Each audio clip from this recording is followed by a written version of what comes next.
What is up, guys? The LA Gamer here, and today I am bringing you guys episode 5 of my NBA 2K16 fantasy draft MyGM featuring the Chicago Bulls, led by the one and only Kyrie Irving. Now, if you're looking closely at that little screenshot right there, Kyrie Irving is actually suited up on the bench. Now, he still has his actual game suit on, which means he can play this game, but I'm going to keep him on the bench for the pure purpose that he is still dealing with a hyperextended shoulder, a pretty bad injury.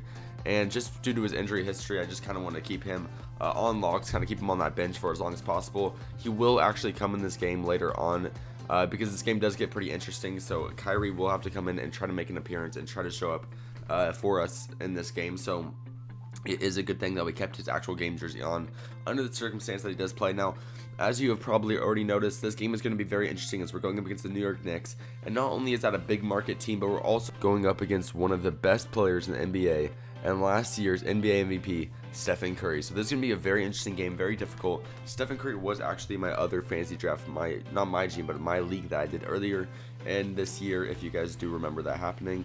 So yeah, I'm definitely really excited to get in this game, really excited to see if we can somehow pull out a win here against the New York Knicks led by Stephen Curry. Now, on that subject, I do want to mention this New York Knicks team is actually the top team record-wise in the Eastern Conference, so we do have a little bit of a competition here in terms of trying to beat them to kind of maintain a playoff spot. And on that subject as well, we are the number 8 seed right now. We're tied for like 6 different teams. There's the first and 8th seed, there's only 4.5 games separating us. So if we can go on a little bit of a streak here, there's nothing keeping us from getting a top seed in the Eastern Conference. So we need to get on a little bit of a roll here. So I mean, this is a great place to start, is by beating the number 1 overall seed right here in the New York Knicks. So it's going to be a tough one. So let's hop into this. You see right now it's tied 19-19. This game was definitely one you would consider a back and forth game. It was just a very intense game. Just absolutely crazy the way that was going back and forth. I mean, right here you see J.R. Smith's going to knock one down in Ray Allen's face. And before you even know it, look, here comes Ray Allen to knock one down in J.R. Smith's face. It was just crazy. I mean, we have a great team setup. I felt like both of our teams, me and the Knicks, had a pretty similar team setup, to be honest. The only problem, like I said, was that Kyrie was not in this game. And I think that that really would have pushed the game out of it being so close if we had Kyrie, who was able to play for us. As you see, these back and forth games, I mean, to be able to stay in competition with the top team in the East without your best player, I mean, that's definitely a great sign for us. Without having Kyrie and still being able to perform great with the group of guys that we have, I felt like we really had to rely more on ball movement and team chemistry without having a guy like Kyrie, because there wasn't really one specific player you could lean on for a scoring load. Now, we have J.R. Smith, Wesley Matthews, Nicholas Batum. Now, those guys can only do what they're doing if we have Kyrie in the lineup. And my meaning by what I'm saying is that we have a great team of spot-up shooters and stuff like that, but Kyrie is the only guy you can necessarily consider a creator. And what I mean by that is, like, a guy like Nicholas Batum and J.R. Smith, they just don't have the athletic ability or the prowess or the ball-handling skills to be able to continuously create their own shot.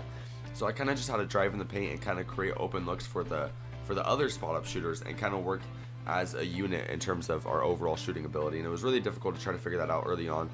J.R. Smith is probably the biggest or closest thing I have to a creator, because he can shoot in almost any area of the floor. And not only that, but he's got great athletic ability and he does have pretty nice handles. So J.R. Smith was actually relied on for a lot of the scoring load of this game. My biggest issue I think I played this game is that I didn't give J.R. Smith a whole lot of minutes. Now, that was kind of an issue on that was just a coaching issue. I should have realized that J.R. Smith deserves more minutes when I don't have Kyrie Irving in the lineup. And with the limited minutes I did give J.R. Smith, he performed extremely well. I think if I gave him more minutes, we also could have stretched out this game a little bit more and kind of pulled away with a couple extra points. As you see right here, we're actually down by 12. And following this missed shot, we're actually going to get a chance to run transition. And this is really where I realized this is where our team is made to win ball games. It's in that transition run. And I've realized that's how it's always been for me in terms of 2K. I'm at my best offensively when I'm able to run in transition. Right here, they're going to leave Jose Calderon wide open. Don't understand the reasoning behind that one, but Calderon's going to take that with a grain of salt and knock that one down. So this even gave me the idea that I might even want to trade for some more defensive players, because when we get stops, that is when we play our best, because it gives us the opportunity to run in transition. And when we do that, we are really just kind of an unstoppable team. As right here, we're going to throw it down to the one and only Wesley Matthews. He's going to throw it down. That's actually Jeff Green who's going to throw it down with some ferocity. So here we go. It's actually tied 69-69. Look closely at that shot clock, is right here. Look at Jose Calderon taking a step back and knocking home the buzzer beater in the third quarter to give us a 3-point lead going into the final quarter of play. So this is a really big deal here. We're going to try to kind of pull away here with a victory. See right here we got, I believe that is Kyrie Irving actually. Yes, it is. Kyrie coming back in this game in the fourth quarter to try to lead our team to a victory. Now this was a little bit difficult. It was a tough decision to make, but I knew this was a really big game, not only because, like I said, the whole Eastern Conference is so scrunched up right now that I really want to be able to kind of separate and kind of get one of those higher seeds in the East. But not only that, this is the top team in the Eastern Conference that we're going up against. I mean, especially against one of the best players. I mean, Kyrie Irving must have been itching to be able to play this game. I mean, look at it. Going up against one of the best players, if not the best player in the NBA, and Stephen Curry, and going up against the best team in the Eastern Conference. This is definitely a game that Kyrie wanted to show up and play for. So I didn't feel right leaving him out of it, but right here, you see we're down by 1, and right here, they're going to throw it out in transition. We're going to look closely at what they're going to do. They're going to give it over to Steph Curry, and Stephen Curry's layup is the most overpowered thing in the whole 21st century because it is absolutely impossible to block.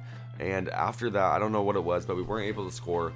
They were definitely able to score, and from there, we didn't even, I don't even think, put up more than 2 points on the board from that point on. So we're going to walk out of this one with a loss. Sadly, Kyrie Irving's performance and his ability to come in the game and showcase his skills did not make any difference in the overall outcome of the game. So if you guys enjoyed it, please click like button below. Make sure to comment your opinion of this series and what I can do to make it more interesting in the comment section below. And make sure to subscribe if you haven't already. Stay tuned to this series and other series I got going on my channel. I'm sorry that it took about a week or so to post this series, but I promise it's going to get back in the rhythm of things very soon. I'll see you guys next time, and peace out.